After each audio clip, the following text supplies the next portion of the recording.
ونستغفره ونؤمن به ونتوكل عليه ونعوذ بالله من شرور أنفسنا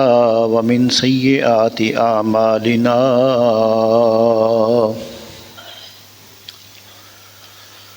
من يهده الله فلا مضل له ومن يضلله فلا هادي له ونشهد أن لا إله إلا الله وحده لا شريك له ونشهد أن سيدنا وسندنا وحبيبنا وحبيب ربنا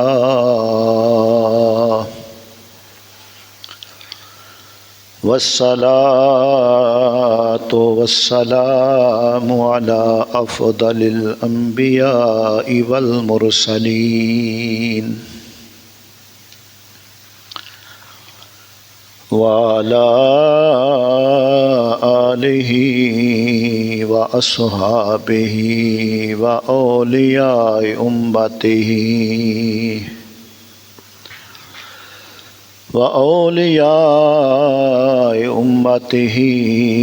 وعلماء ملته أجمعين أما بعد فأعوذ بالله من الشيطان الرجيم بسم الله الرحمن الرحيم يا أيها الرسول بلغ ما أنزل إليك من ربك وإن لم تفعل فما بلغت رسالته والله يعصمك من الناس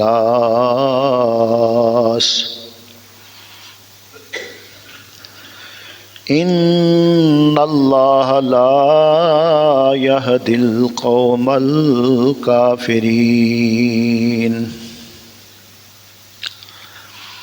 قل يا أهل الكتاب لستم على شيء حتى تقيموا التوراة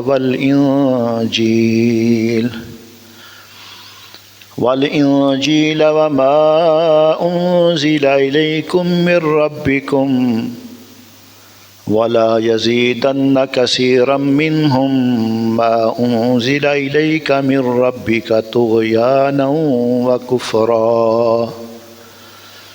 فلا تأس على القوم الكافرين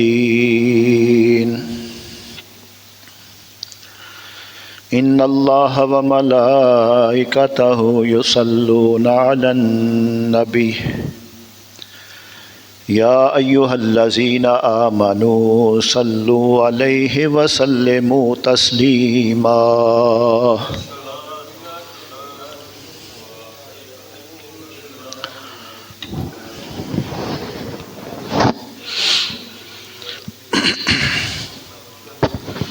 الصلاة والسلام عليك يا سيدي يا رسول الله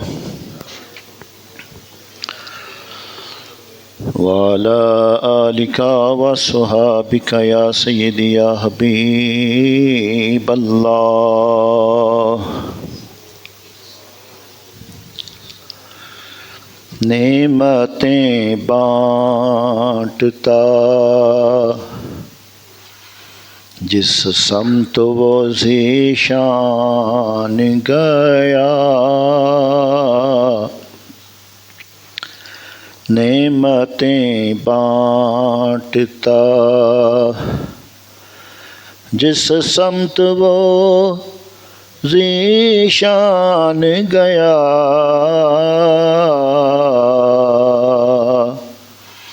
ساتھ ہی منشی رحمت کا قلم دان گیا ساتھ ہی منشی رحمت کا قلم دان گیا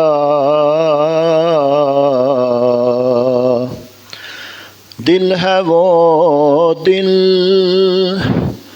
جو تیری یاد سے معمور رہا، سر ہے وہ سر جو تیرے قدموں پہ قربان گیا، سر ہے وہ سر جو تیرے قدموں پہ قربان گیا۔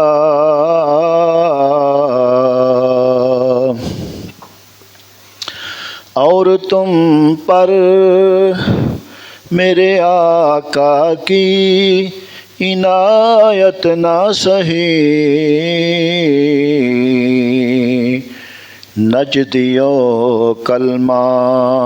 پڑھانے کا بھی احسان گیا،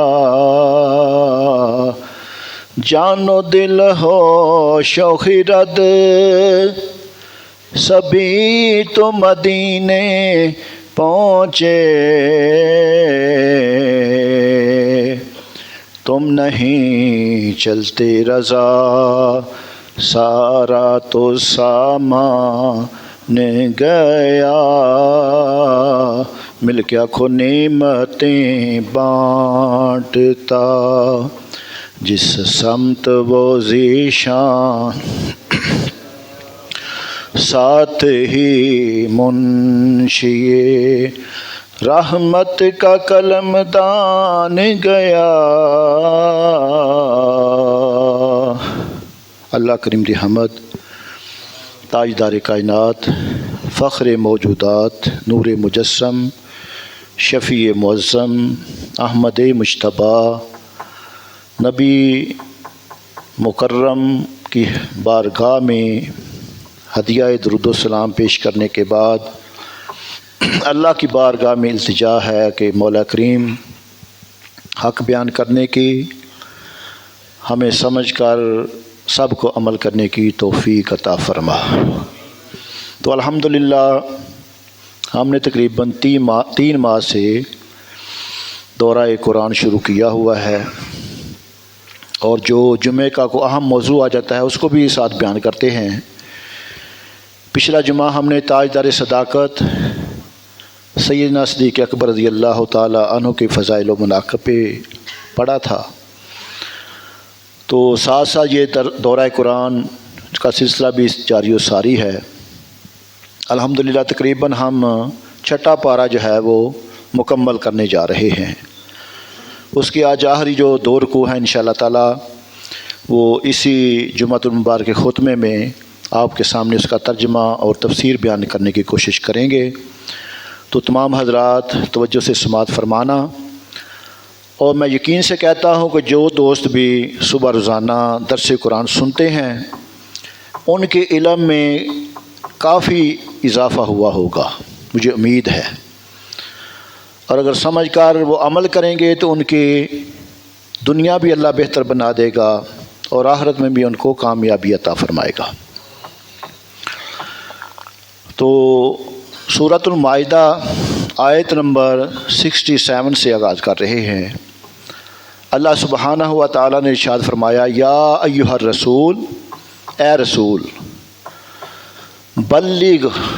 پہنچا دو، ما انزل الیک من ربک، جو کچھ اترا تمہیں تمہارے رب کی طرف سے، وَإِن لَّمْ تَفْعَلْ فَمَا بَلَغْتَ رِسَالَتَهُ، اور ایسا نہ ہو تو تم نے اس کا کوئی پیغام نہ پہنچایا۔ وَاللَّهُ يَعْصِمُكَ مِنَ النَّاسِ، اللہ تمہاری نگہبانی کرے گا، من الناس لوگوں سے۔ ان اللہ، بے شک اللہ تعالیٰ، لا یہدی ہدایت نہیں دیتا القوم الکافرین، کافر قوم کو، بے شک اللہ کافروں کو راہ نہیں دیتا۔ اب اس کا محاورہ ترجمہ یہ ہوگا کہ اے رسول، جو کچھ آپ کی طرف آپ کے رب کی جانب سے نازل کیا گیا اس کی تبلیغ فرما دیں، اور اگر آپ نے ایسا نہ کیا تو آپ نے اس کا کوئی پیغام بھی نہ پہنچایا، اور اللہ لوگوں سے آپ کی حفاظت فرمائے گا، بے شک اللہ کافروں کو ہدایت نہیں دیتا۔ اب سب سے پہلے دیکھیں اللہ پاک اپنے پیارے حبیب کو کتنے پیارے انداز میں بلا رہا ہے۔ اللہ تعالیٰ نے اپنے حبیب صلی اللہ علیہ وسلم کو رسول کے لقب سے خطاب فرمایا۔ سرکار دو عالم صلی اللہ علیہ وآلہ وسلم کی خصوصیت ہے، ورنہ دیگر انبیاء کرام علیہم السلام کو ان کی اسماء مبارکہ سے خطاب فرمایا گیا۔ قرآن پاک پڑھ کر دیکھ لیں، یا نوح، یا ابراہیم۔ تو یہ تیرے میرے آقا جناب محمد مصطفیٰ کی شان ہے کہ جب رب ان کو بلاتا ہے تو پیارے القابات عطا فرماتا ہے۔ تو تاجدار رسالت صلی اللہ علیہ وسلم کو فرمایا گیا کہ آپ اللہ تعالیٰ کی پیغامات لوگوں تک پہنچائیں اور کسی قسم کا کوئی اندیشہ نہ فرمائیں۔ اللہ تعالیٰ ان کفار سے آپ کی حفاظت فرمائے گا جو آپ کے قتل کا ارادہ رکھتے ہیں۔ اس خطرے کی وجہ سے دوران سفر رات کے وقت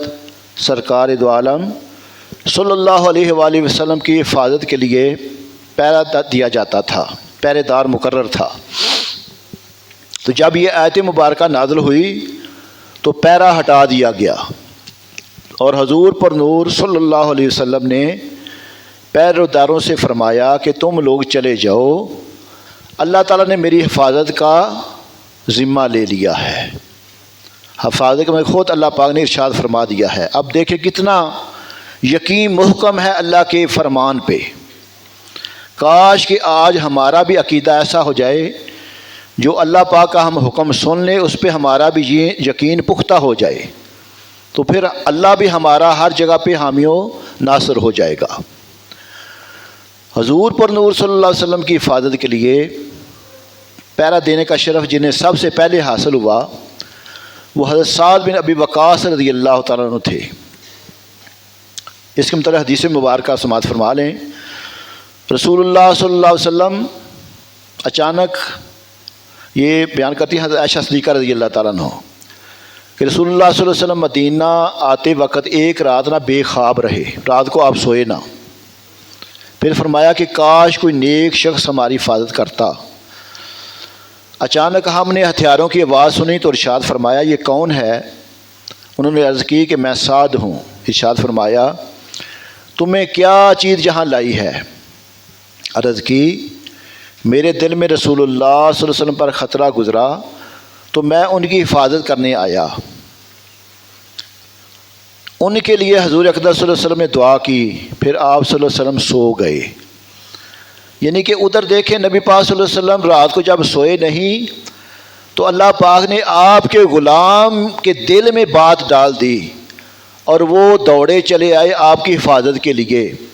اور انہی کو آپ نے اپنی حفاظت کے لیے مقرر فرما دیا۔ اور جب اللہ پاک نے آپ کی حفاظت کا اعلان کر دیا تو پھر ان کو بھی اللہ کے حبیب نے چھٹی کرا دی۔ تو میرے مسلمان بھائی عزیز دوستو، اللہ فرما رہا ہے یا ایھا الرسول بلغ ما انزل الیک من ربک وَإِن لَّمْ تَفْعَلْ فَمَا بَلَّغْتَ رِسَالَتَهُ وَاللَّهُ يَعْصِمُكَ مِنَ النَّاسِ إِنَّ اللَّهَ لَا يَهْدِي الْقَوْمَ الْكَافِرِينَ۔ اللہ سبحانہ و تعالیٰ نے اپنے پیارے حبیب کو کتنے پیارے لقب سے خطاب فرمایا۔ فرمایا یا ایھا الرسول، اے رسول، بلغ ما انزل الیک من ربک، پہنچا دو جو تمہارے رب کی طرف سے تمہیں حکم دیا گیا ہے۔ وَإِن لَّمْ تَفْعَلْ فَمَا بَلَّغْتَ رِسَالَتَهُ، اللہ سبحانہ و تعالیٰ نے ارشاد فرمایا اور ایسا نہ ہو تو تم نے اس کا کوئی پیغام نہ پہنچایا۔ واللہ یعصمک من الناس، اللہ تمہاری نگہبانی کرے گا لوگوں سے۔ ان اللہ لا یہدی القوم الکافرین، اللہ سبحانہ و تعالیٰ نے فرمایا بے شک اللہ کافروں کو ہدایت نہیں دیتا۔ اور آگے فرمایا قل یا اہل الکتاب لستم علی شیء حتی تقیموا التوراۃ والانجیل۔ اللہ سبحانہ و تعالیٰ نے ارشاد فرمایا، اے میرے حبیب تو نے ارشاد فرما دو، یا اہل الکتاب، اے کتابیو، لستم علی شیء حتی تقیموا التوراۃ والانجیل۔ اللہ سبحانہ و تعالیٰ نے فرمایا تم اے میرے حبیب فرما دو، اے کتابیو تم کچھ بھی نہیں ہو جب تک نہ قائم کرو توراۃ اور انجیل۔ وما انزل الیکم من ربکم، اللہ تعالیٰ نے فرمایا اور جو کوئی تمہاری طرف سے تمہارے رب کے پاس سے اترا، وَلَا يَزِيدَنَّ كَثِيرًا مِّنْهُمْ مَا أُنزِلَ إِلَيْكَ مِن رَّبِّكَ طُغْيَانًا وَكُفْرًا۔ اللہ سبحانہ و تعالیٰ نے ارشاد فرمایا، بے شک اے محبوب وہ جو تمہاری طرف تمہارے رب کے پاس سے اترا، اس سے ان میں بہتوں کو شرارت اور کفر کی اور ترقی ہو گئی۔ فَلَا تَأْسَ عَلَى الْقَوْمِ الْكَافِرِينَ۔ اللہ سبحانہ و تعالیٰ نے فرمایا تو تم کافروں کا کچھ غم نہ کھاؤ۔ اللہ سبحانہ و تعالیٰ فرما رہے ہیں کہ تم فرما دو اے کتابیو، یعنی اپنے حبیب کو یہاں پہ نا، کہ جب تک تم تورات اور انجیل اور جو کچھ تمہاری طرف تمہارے رب کی جانب سے نازل کیا گیا ہے اسے قائم نہیں نہ کر لیتے، تم کسی شے پر نہ ہو۔ اور اے حبیب یہ جو تمہاری طرف تمہارے رب کی جانب سے نازل کیا گیا ہے یہ ان میں سے بہت سے لوگوں کی سرکشی اور کفر میں اضافہ کرے گا، تو تم کافر قوم پر کچھ غم نہ کھاؤ، تمہارا بس یہ ڈیوٹی ہے، تم اللہ کی جو حکم ہے اس کو ان تک پہنچا دو۔ قل یا اہل الکتاب، تم فرما دو اے کتابیو۔ اہل کتاب سے فرمایا گیا کہ جب تم نبی اکرم صلی اللہ علیہ وسلم پر ایمان نہیں لے آئے تب تک تم کسی دین و ملت پر نہیں ہو، اور کیونکہ اگر حقیقی طور پر تم تورات اور انجیل پر عمل کرو تو تاجدار رسالت صلی اللہ علیہ وآلہ وسلم پر بھی ایمان لے آؤ، کیونکہ آپ صلی اللہ علیہ وسلم پر ایمان لانے کا حکم تورات اور انجیل میں موجود ہے۔ جو ان کی کتابیں تھیں نا ان میں بھی اللہ پاک نے ان کو پہلے ہی حکم دیا ہوا تھا، لیکن اس کے باوجود وہ ماننے کے لیے تیار نہیں تھے۔ فرمایا ما انزل الیک من ربک، اے حبیب یہ جو تمہاری طرف تمہارے رب کی جانب سے نازل کیا گیا ہے، یعنی اے حبیب صلی اللہ علیہ وسلم جو قرآن آپ کی طرف آپ کے رب کی جانب سے نازل کیا گیا ہے، یہ اہل کتاب کے علماء اور سرداروں کی پرانی سرکشی اور کفر میں اضافہ کرے گا، کیونکہ آپ پر جب قرآن مجید کی کوئی آیت نازل ہوتی ہے تو یہ اس کا انکار کر دیتے ہیں، اور اسی طرح یہ اپنے کفر اور سرکشی میں اور زیادہ سخت ہو جاتے ہیں۔ اس لیے اے حبیب صلی اللہ علیہ وسلم جو یہودی آپ کی نبوت کا انکار کر رہے ہیں اور آپ پر ایمان نہیں لا رہے، ان کی وجہ سے آپ غم زدہ نہ ہوں، کیونکہ ان کے اس کفر کا وبال انہی پر پڑے گا۔ آپ کی ذمہ داری آپ اپنی عطا کر دیں، اللہ کا پیغام ان تک پہنچا دیں۔ اللہ سبحانہ و تعالیٰ نے ارشاد فرمایا ان الذین آمنوا والذین ہادوا والصابئون والنصارى من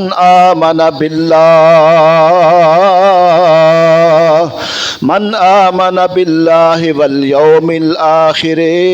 وعمل صالحا فلا خوف علیہم ولا هم يحزنون۔ اللہ سبحانہ و تعالیٰ نے فرمایا ان الذین، بے شک وہ، آمنو جو اپنے آپ کو مسلمان کہتے ہیں یا ایمان لائے ہیں، الذین ہادوا والصابئون، اس طرح یہودی اور ستارہ پرست، والنصارى اور نصرانی، من آمن باللہ والیوم الآخر، ان میں جو کوئی سچے دل سے اللہ پر اور قیامت پر، وعمل صالحا، قیامت پر ایمان لے آئے، وعمل صالحا اور نیک عمل کرے، فلا خوف علیہم ولا هم یحزنون، تو ان پر نہ کچھ اندیشہ ہے نہ کچھ غم ہے۔ بے شک وہ جو اپنے آپ کو مسلمان کہتے ہیں اور یہودی اور ستاروں کی پوجا کرنے والے اور عیسائی، ان میں سے جو سچے دل سے اللہ اور قیامت پر ایمان لائے اور اچھے عمل کرے تو ان پر نہ کچھ غم ہے نہ کوئی خوف ہے۔ اب اس سے پہلی آیت میں اللہ تعالیٰ نے بیان فرمایا کہ اہل کتاب اس وقت تک کسی دین و ملت پر نہیں جب تک وہ ایمان نہیں لاتے، اور فرمایا اس آیت میں بیان فرمایا کہ یہ حکم صرف اہل کتاب کے ساتھ خاص نہیں بلکہ ہر ملت والا اس حکم میں داخل ہے، اور کسی کو بھی تب تک کوئی فضیلت اور منقبت حاصل نہیں جب تک وہ سچے دل سے اللہ تعالیٰ پر اور قیامت کے دن پر ایمان نہیں لاتا اور ایسے نیک اعمال نہیں کرتا جس سے اللہ تعالیٰ راضی ہوتا ہے۔ اور نیک اعمال میں سے حضور پر نور صلی اللہ علیہ وآلہ وسلم پر ایمان لانا بھی ہے، کیونکہ جب تک کوئی تاجدار رسالت صلی اللہ علیہ وسلم پر ایمان نہیں لاتا تو اس کا ایمان مکمل ہی نہیں ہوگا، بلکہ یہاں تک حدیث مبارکہ میں آتا ہے لا یؤمن احدکم حتی اکون احب الیہ من والدہ وولدہ والناس اجمعین، کہ جب تک اپنے والدین اپنے رشتہ دار سارے لوگوں سے بڑھ کر تم اپنے نبی سے محبت نہیں کرتے تم ایمان والے نہیں ہو سکتے۔ فرمایا لقد اخذنا میثاق بنی اسرائیل، کتنا پیارا انداز ہے، اللہ سبحانہ وتعالیٰ نے کتنے پیارے انداز سے ہمیں سمجھایا، کاش ہم سمجھ جائیں۔ فرمایا لقد اخذنا میثاق بنی اسرائیل، بے شک ہم نے بنی اسرائیل سے عہد لیا، وارسلنا الیہم رسولا، اور ان کی طرف رسول بھیجے، کلما جاءہم رسول بما لا تہوی انفسہم، جب کبھی ان کے پاس کوئی رسول وہ بات لے کر آیا جو ان کے نفس کی خواہش نہ تھی، پھر انہوں نے کیا کیا؟ فریقاً کذبوا، ایک گروہ کو جھٹلایا، و فریقاً یقتلوا، اور ایک گروہ کو شہید کر دیا۔ جب اللہ کے نبی ایسا پیغام لائے جو ان کی خواہش کے مطابق نہ تھا تو ان یہودی نے کیا کیا؟ بعد اللہ کے نبیوں کو قتل کر دیا اور بعد کی بات کو نہ مانا۔ اللہ تعالیٰ نے بنی اسرائیل سے تورات میں یہ عہد لیا تھا کہ وہ اللہ تعالیٰ اس کے رسولوں پر ایمان لائیں اور حکم الہی کے مطابق عمل کریں، لیکن انہوں نے یہ کیا کہ جب کبھی ان کے پاس کوئی رسول ان کی خواہشات کے برخلاف حکم لے کر آتے تو انبیاء علیہم السلام کی کسی گروہ کو تو یہ جھٹلاتے اور کسی کو نعوذ باللہ شہید کر دیتے۔ انبیاء کرام علیہم السلام کی تکذیب میں تو یہود و نصارہ سب شریک ہیں، مگر قتل کرنا یہ خاص یہودیوں کا کام ہے۔ ایک تو ہوتا ہے بات نہ ماننا، اور اس سے بڑا جرم یہ ہے کہ اللہ کے نبیوں کو شہید کر دینا۔ انہوں نے بہت سی انبیاء کرام علیہم السلام کو شہید کیا، جن میں حضرت زکریا علیہ السلام، حضرت یحییٰ علیہ السلام بھی ہیں، اور یہ خیال رہے کہ کوئی نبی علیہ السلام جہاد میں کافروں کے ہاتھوں شہید نہیں ہوئے۔ اور اللہ سبحانہ وتعالیٰ نے فرمایا وَحَسِبُوا أَلَّا تَكُونَ فِتْنَةٌ فَعَمُوا وَسَمُّوا ثُمَّ تَابَ اللَّهُ، اللہ سبحانہ وتعالیٰ نے فرمایا اور اس گمان میں رہے کہ کوئی سزا نہ ہوگی۔ یہودیوں کا یہ گمان تھا کہ ہمیں کوئی سزا نہیں ہوگی۔ فَعَمُوا وَسَمُّوا، اللہ سبحانہ وتعالیٰ فرما رہے ہیں کہ تو اندھے اور بہرے ہو گئے۔ ثُمَّ تَابَ اللَّهُ عَلَيْهِمْ، پھر اللہ نے ان کی توبہ کو قبول کیا۔ وَعَمُوا وَسَمُّوا كَثِيرًا مِّنْهُمْ، پھر ان میں بتیرے اندھے اور بہرے ہو گئے۔ وَاللَّهُ بَصِيرٌ بِمَا يَعْمَلُونَ، اللہ ان کے کام دیکھ رہا ہے۔ اب توجہ سے سماعت فرمائیں گے، انشاءاللہ بات سمجھ آئے گی کہ پہلے فرمایا اندھے اور بہرے ہو گئے، پھر فرمایا اندھے اور بہرے ہو گئے، اس کا کیا معنی ہے؟ اللہ سبحانہ وتعالیٰ فرما رہے ہیں حَاسِبُوا أَلَّا تَكُونَ فِتْنَةٌ، انہوں نے یہ گمان کیا کہ انہیں اس پر کوئی سزا نہ ہوگی۔ اللہ کے نبیوں کو شہید کر رہے ہیں، ان کی بات کو جھٹلا نہیں رہے۔ یہود و نصارہ اتنے سنگین جرائم کے مرتکب ہوئے کہ دونوں نے انبیاء کرام علیہ السلام کو جھٹلایا، اور بطور خاص یہودیوں نے انبیاء کرام علیہ السلام کو شہید بھی کیا، لیکن اس کے باوجود انہوں نے یہ گمان کیا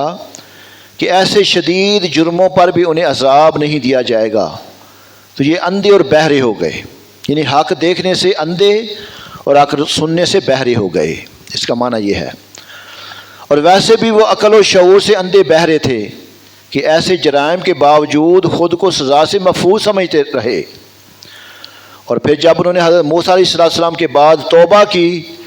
تو اللہ تعالیٰ نے ان کی توبہ کو قبول کر لیا، لیکن پھر ان میں سے بہت سے اندھے اور بہرے ہو گئے، اسی سابقہ روش پر چل پڑے۔ 2 مرتبہ اندھا اور بہرا ہونے سے کیا مراد ہے، اس بارے میں مفسرین کے چند اقوال ہیں، سماعت فرما لیں۔ یہودی حضرت زکریا، حضرت یحییٰ، حضرت عیسیٰ علیہ السلام کے زمانے میں عقل کے اعتبار سے اندھے اور بہرے ہو گئے، پھر ان میں سے بعض کی توبہ اللہ تعالیٰ نے قبول فرمائی کہ انہیں انبیاء کرام علیہ السلام پر ایمان لانے کی توفیق ہوئی، اور پھر نبی اکرم صلی اللہ علیہ وسلم کے زمانہ مبارکہ میں ان کی نبوت اور رسالت کا انکار کر کے بہت سے یہودی دل کے اندھے اور بہرے ہو گئے۔ فرمایا پہلی مرتبہ تب دل کے اندھے اور بہرے ہوئے جب انہوں نے بچھڑے کی پوجا کی۔ یہ آپ نے نا سورہ بقرہ میں یہ سارے واقعات پڑھے ہوئے ہیں، جو دوست صبح سنتے ہیں ان کو اس کا علم ہوگا۔ پھر اس سے انہوں نے توبہ کی تو اللہ تعالیٰ نے ان کی توبہ قبول فرما لی۔ پھر دوسری مرتبہ ان میں سے بہت سے اندھے اور بہرے تب ہوئے جب انہوں نے فرشتوں کے نزول اور روحت باری تعالیٰ کا مطالبہ کر دیا۔ 2 مرتبہ بصیرت کے اندھے اور بہرے ہونے کی تفسیر یہ ہم پیچھے بھی پڑھ چکے ہیں، اللہ سبحانہ وتعالیٰ ہمیں سمجھ عطا فرمائے۔ اور فرمایا لقد کفر الذین قالوا ان اللہ هو المسیح ابن مریم۔ اب ان کا عقیدہ کیا ہے عیسائیوں کا، اللہ تعالیٰ ہمیں یہ بتا رہے ہیں وہ کیا عقیدہ رکھتے تھے۔ لقد کفر الذین قالوا، بے شک کافر ہیں وہ جو کہتے ہیں ان اللہ هو المسیح ابن مریم، کہ اللہ وہی مسیح مریم کا بیٹا ہے، نعوذ باللہ۔ حضرت عیسیٰ علیہ السلام کو وہ اللہ کا بیٹا سمجھتے تھے۔ آج کل بھی ان کا بعض کا عقیدہ ایسا ہی ہے عیسائیوں کا۔ وقال المسیح یا بنی اسرائیل اعبدوا اللہ ربی و ربکم، اور مسیح تو یہ کہا تھا، مسیح نے جس کو اللہ کا بیٹا کہتے ہیں ان کا اپنا حضرت مسیح کیا کہہ رہے ہیں، فرمایا قال المسیح، مسیح نے تو یہ کہا یا بنی اسرائیل، اے بنی اسرائیل اعبدوا اللہ ربی، اللہ کی عبادت کرو جو میرا رب ہے، و ربکم، اور تمہارا بھی رب ہے۔ انہ من یشرک باللہ فقد حرم اللہ علیہ الجنہ ومأواہ النار، تو بے شک جو اللہ کا شریک ٹھہرائے تو اللہ نے اس پر جنت حرام کر دی اور اس کا ٹھکانہ دوزخ ہے۔ وما للظالمین من انصار، اور ظالموں کا کوئی مددگار نہیں۔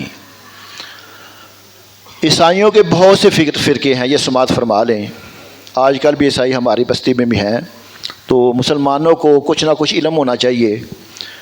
ان میں سے یعقوبیہ اور ملکانیہ ان کے فرقوں کا نام ہے۔ وہ فرقے کہتے ہیں کہ مریم نے الہ یعنی معبود کو جنا، نعوذ باللہ۔ ان کا عقیدہ یہ ہے کہ مریم نے جو بیٹا جنا وہ معبود ہے، اور یہ بھی کہتے تھے کہ الہ یعنی معبود نے عیسیٰ کی ذات میں حلول کر لیا، اور بعد کا عقیدہ یہ ہے کہ عیسیٰ کی ذات میں اللہ نے حلول کر لیا، نعوذ باللہ، اور ان کے ساتھ متحد ہو گیا تو عیسیٰ الہ معبود ہو گئے، نعوذ باللہ۔ معاذ اللہ ثم معاذ اللہ، عیسائیوں نے اللہ تعالیٰ کے ساتھ عیسیٰ علیہ السلام کی بھی توہین کی، کیوں عیسیٰ علیہ السلام خود اعلان کر رہے ہیں وہ میرا رب بھی وہ ہے جو تمہارا رب ہے، اس کی عبادت کرو، اس کے باوجود وہ بات کو جھٹلا رہے ہیں۔ اللہ سبحانہ تعالیٰ فرما رہے ہیں لقد کفر الذین قالوا ان اللہ ثالث ثلاثہ، بے شک کافر جو کہتے ہیں اللہ 3 خداؤں میں سے تیسرا ہے۔ وما من الہ الا اللہ واحد، اور خدا تو نہیں مگر ایک خدا۔ وَإِن لَّمْ يَنْتَهُوا عَمَّا يَقُولُونَ لَيَمَسَّنَّ الَّذِينَ كَفَرُوا وَمِنْهُمْ عَذَابٌ أَلِيمٌ، فرمایا اگر اپنی بات سے باز نہ آئے تو جو ان میں کافر مریں گے ان کو ضرور دردناک عذاب پہنچے گا۔ افلا یتوبون الی اللہ ویستغفرونہ، تو کیوں نہیں رجوع کرتے اللہ کی طرف اور اس سے بخشش مانگتے۔ واللہ غفور حلیم، اللہ بخشنے والا مہربان ہے۔ عیسائیوں میں فرقہ مرکوسیہ اور نستوریہ کا عقیدہ یہ ہے کہ الہ 3 ہیں۔ اب عیسائیوں کے بہت سے زیادہ فرقے ہیں، ان میں ایک مرکوسیہ اور نستوریہ، ان کا عقیدہ یہ ہے کہ الہ تین ہیں، باپ، بیٹا، روح القدس، یعنی کہ نعوذ باللہ اللہ کو باپ سمجھتے ہیں نا، اور روح القدس کو بھی الہ سمجھتے ہیں، یعنی کہ جبریل امین کو، اور حضرت عیسیٰ علیہ السلام کو بھی۔ اللہ تعالیٰ کو باپ، عیسیٰ علیہ السلام کو اس کا بیٹا، اور حضرت جبریل علیہ السلام کو روح القدس کہتے ہیں۔ علم کلام کے ماہر علماء فرماتے ہیں کہ نصارہ کہتے ہیں کہ باپ، بیٹا، روح القدس یہ تینوں ایک الہ ہیں، نعوذ باللہ، اور ان کا رد کرتے ہوئے فرمایا گیا کہ اللہ تعالیٰ کے سوا کوئی معبود نہیں، نہ اس کا کوئی ثانی ہے نہ ثالث، وہ وحدانیت کے ساتھ موصوف ہے، اس کا کوئی شریک نہیں، باپ، بیٹے، بیوی سب سے پاک ہے۔ اگر یہ کفار اس عقیدے سے باز نہ آئے اور تسلیت تین خدا ماننے کے معتقد رہے اور توحید اختیار نہ کی تو آخرت میں دردناک عذاب سے دوچار ہوں گے۔ مل مسیح ابن مریم الا رسول، آگے اللہ سبحانہ تعالیٰ اس کی تشریح فرما رہے ہیں کہ مسیح بن مریم تو صرف ایک رسول ہیں، قد خلت من قبلہ الرسل، اس سے پہلے بہت سے رسول گزر چکے، وَأُمُّهُ صدیقہ، اللہ سبحانہ وتعالیٰ نے فرمایا اس کی ماں صدیقہ ہے، یعنی بات کی سچی ہے۔ کان یاکلان الطعام، وہ دونوں کھانا کھاتے تھے۔ انظر کیف نبین لہم الآیات ثم انظر انا یؤفکون، اللہ سبحانہ وتعالیٰ فرما رہے ہیں کہ دیکھو تو ہم ان کے لیے کیسی صاف نشانیاں بیان کرتے ہیں، پھر دیکھو وہ کیسے پھرے جاتے ہیں۔ یہاں عیسیٰ علیہ السلام کے خدا نہ ہونے کی دلیل بیان کی ہے کہ چنانچہ فرمایا عیسیٰ بن مریم ایک رسول ہے، خدا نہیں، لہذا اس کو خدا ماننا غلط، باطل اور کفر ہے، اور ان سے پہلے بھی بہت سے رسول گزر چکے ہیں اور رسول بھی معجزات رکھتے تھے، یہ معجزات ان کی نبوت کی صداقت کی دلیل تھے، نہ کہ خدا ہونے کی۔ یعنی کہ آپ عیسیٰ علیہ السلام کے پہلے جتنے بھی انبیاء کرام آئے، حضرت موسیٰ علیہ السلام کو اللہ پاک نے معجزات عطا فرمائے، آپ نے سوٹا جو ہے پتھر پہ مارا، چشمے جاری ہو گئے، تو اللہ سبحانہ وتعالیٰ فرما رہے ہیں کہ پہلے انبیاء کرام کو بھی اللہ پاک نے معجزات عطا فرمائے، اور اس طرح عیسیٰ علیہ السلام بھی رسول ہیں، ان کے معجزات بھی ان کی نبوت کی دلیل ہیں، نہ کہ خدا ہونے کی، لہذا انہیں رسول ہی ماننا چاہیے، جبکہ دیگر انبیاء کرام علیہ السلام کو معجزات کی بنا پر خدا نہیں مانتے تو ان کو بھی خدا نہ مانو۔ آگے فرمایا امہ صدیقہ، اس کی ماں صدیقہ ہے، یعنی حضرت مریم سلام اللہ علیہا بہت سچی ہیں، جو اپنے رب تعالیٰ کی کلمات اور اس کی کتابوں کی تصدیق کرنے والی ہیں، تو تم بھی ان کی پیروی کرو۔ عیسیٰ علیہ السلام اور اس کی والدہ دونوں کھانا کھاتے تھے۔ اب اس کا بیان کرنے کا کیا معنی ہے؟ فرمایا جا رہا ہے کہ جب معبود کھانے سے پاک ہوتا ہے، تم چونکہ ان کو معبود مانتے ہو، وہ کھانا بھی کھاتے تھے،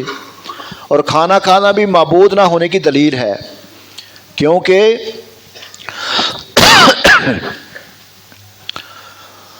معبود غذا کا محتاج نہیں ہو سکتا،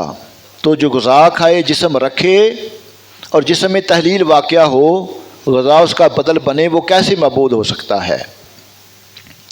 آگے فرمایا قل اتعبدون من دون اللہ ما لا یملک لکم ضرا ولا نفعا، تم فرما دو کیا تم اللہ کے سوا اس کی عبادت کرتے ہو جو نہ تمہارے نقصان کا مالک ہے اور نہ نفع کا، واللہ هو السمیع العلیم، فرمایا کہ اللہ ہی سننے والا، اللہ ہی جاننے والا ہے۔ اس آیت کا خلاصہ یہ ہے کہ مستحق عبادت وہی ہو سکتا ہے جو نفع نقصان وغیرہ ہر چیز پر ذاتی قدرت اختیار رکھتا ہو، اور جو ایسا نہ ہو وہ مستحق عبادت نہیں ہو سکتا۔ عیسیٰ علیہ السلام نفع و ضرر کے بذات مالک نہ تھے، بلکہ اللہ تعالیٰ کے مالک کرنے سے مالک ہوئے، تو ان کی نسبت الوہیت کا اعتقاد باطل ہے۔ اس لیے عیسیٰ علیہ السلام نے جہاں مردے زندہ کرنے، بیماروں کو شفا کرنے، اندھوں کو بینا کرنے اور کوڑیوں کو تندرست کرنے کا تذکرہ فرمایا ہے، وہاں ہر جگہ یہ فرمایا کہ میں یہ اللہ تعالیٰ کے اذن یعنی اجازت سے کرتا ہوں۔ ہمارے قرآن پاک میں ایک جگہ پہ آتا ہے وَأَنَا أُبْرِئُ الْأَكْمَحَ وَأَبْرَصَ وَأُحْيِي الْمَوْتَى بِإِذْنِ اللَّهِ۔ آپ فرما رہے ہیں کہ میں جو مردوں کو زندہ کرتا ہوں یہ اللہ کے حکم سے زندہ کرتا ہوں۔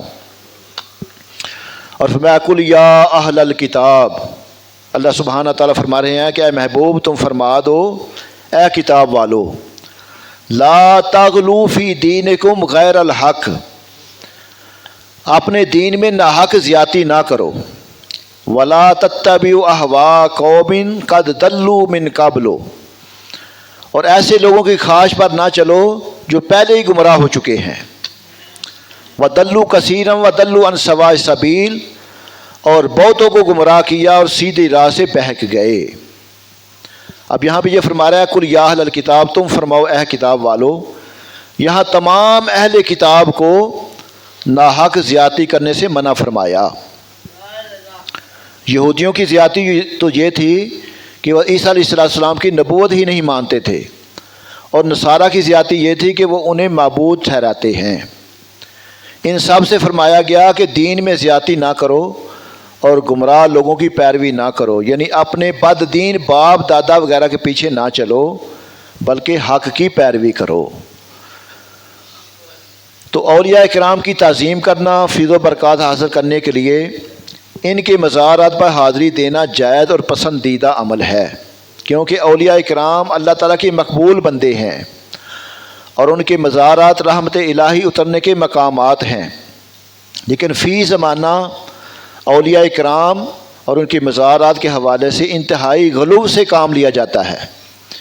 کہ بعض حضرات ان کی جائز تعظیم کو ناجائز و حرام کہتے ہیں اور ان کے مزارات پر حاضری کو شرک و بت پرستی سے تعبیر کرتے ہیں، اور بعض نادان ان کی تعظیم کرنے میں شرعی حد پار کر جاتے ہیں، ان کے مزارات پر ایسے امور سر انجام دیتے ہیں جو شرم ناجائز اور حرام ہیں، جیسے تعظیم کے طور پر مزار کا طواف کرنا۔ یہ یاد رکھے کسی مزار کا طواف کرنا جائز نہیں ہے، طواف صرف اللہ کے گھر کا کرنا جائز ہے۔ اور صاحب مزار کو سجدہ تعظیمی کرنا اور مزار پر امیر کے ساتھ قوالیاں پڑھنا، یہ طبلے وغیرہ بجانا، عورتوں کا مزارات میں مخلوط ہونا، جب عورتیں مردوں میں یہ خلط ملط ہو رہی ہیں، یہ بھی شرع کے خلاف ہے۔ اور عرس وغیرہ کے موقع پر لاہ و لعب کا اہتمام کرنا، اب عرس ہو رہا ہے ادھر سے ناچ گانا ہو رہا ہے، یہ سارا شریعت کے خلاف ہے۔ تعظیم اولیاء کو ناجائز و حرام کہنے والوں اور مزارات پر حاضری کو شرک و بت پرستی سمجھنے والوں کو چاہیے کہ اس آیت کو سامنے رکھتے ہوئے اپنی حالت پر غور کریں اور شرعاً جائز عمل کو اپنی طرف سے ناجائز و حرام کہہ کر دین میں زیادتی نہ کریں بلکہ حق کی پیروی کریں۔ اور مزارات پر ناجائز و حرام کام کرنے والوں کو چاہیے کہ وہ بھی اپنے ان افعال سے باز آ جائیں تاکہ دشمنان اولیاء ان کی نادانیوں کی وجہ سے لوگوں کو اللہ تعالیٰ کے مقبول بندوں سے دور کرنے کی صحیح نہ کر سکیں۔ اللہ سبحانہ وتعالیٰ نے فرمایا لعن الذین کفروا من بنی اسرائیل علی لسان داؤد و عیسیٰ ابن مریم ذلک بما عصوا وکانوا یعتدون۔ اللہ سبحانہ وتعالیٰ نے ارشاد فرمایا کہ بنی اسرائیل میں سے کفر کرنے والوں پر داؤد اور عیسیٰ بن مریم کی زبان سے لعنت کی گئی، اور یہ لعنت اس وجہ سے تھی کہ انہوں نے نافرمانی کی اور سرکشی کرتے رہے۔ اب توجہ سے سماعت فرما لیں، لعن الذین کفروا، کفر کرنے والوں پر لعنت کی گئی، اس کا معنی کن کو لعنت کی گئی؟ ایلا کے رہنے والوں کو ہفتہ کے دن شکار کرنا منع تھا، تو انہوں نے جب اس حکم کی مخالفت کی اور شکار کرنے سے باز نہ آئے تو حضرت داؤد علیہ السلام نے ان پر لعنت کی اور ان کے خلاف دعا فرمائی، چنانچہ ان سب کو بندروں اور خنزیروں کی شکل میں مسخ کر دیا گیا، اور سورہ اعراف میں اس قصے کی تفصیل مذکور ہے۔ اور اصحاب مائدہ نے جب نازل شدہ دسترخوان کی نعمتیں کھانے کے بعد ممانعت کے باوجود انہیں ذخیرہ کیا اور ایمان نہ لائے تو حضرت عیسیٰ علیہ السلام نے ان کے خلاف دعا فرمائی تو وہ خنزیر اور بندر بن گئے۔ اس وقت ان کی تعداد 5000 تھی، اور بعض مفسرین کرام نے فرمایا ہے کہ یہودی اپنے آباء و اجداد پر فخر کیا کرتے تھے، اور ہم انبیاء علیہم السلام کی اولاد ہیں۔ اس آیت میں انہیں بتا دیا کہ ان انبیاء علیہم السلام نے تو ان پر لعنت کی ہے۔ فرمایا ذالک بما عصوا وکانوا یعتدون، یہ لعنت ان کی نافرمانی اور سرکشی کا بدلہ ہے۔ اس میں رسول کریم صلی اللہ علیہ وسلم کو تسلی دی گئی ہے کہ آپ صلی اللہ علیہ وسلم ان یہودیوں کی سرکشی سے غم زدہ نہ ہوں۔ یہ لوگ تو عادی مجرم اور پرانے سرکش ہیں، حتیٰ کہ اس سرکشی کی سزا میں بندر اور سور بھی بن چکے ہیں۔ اس وقت ان کا امن میں رہنا صرف اس وجہ سے ہے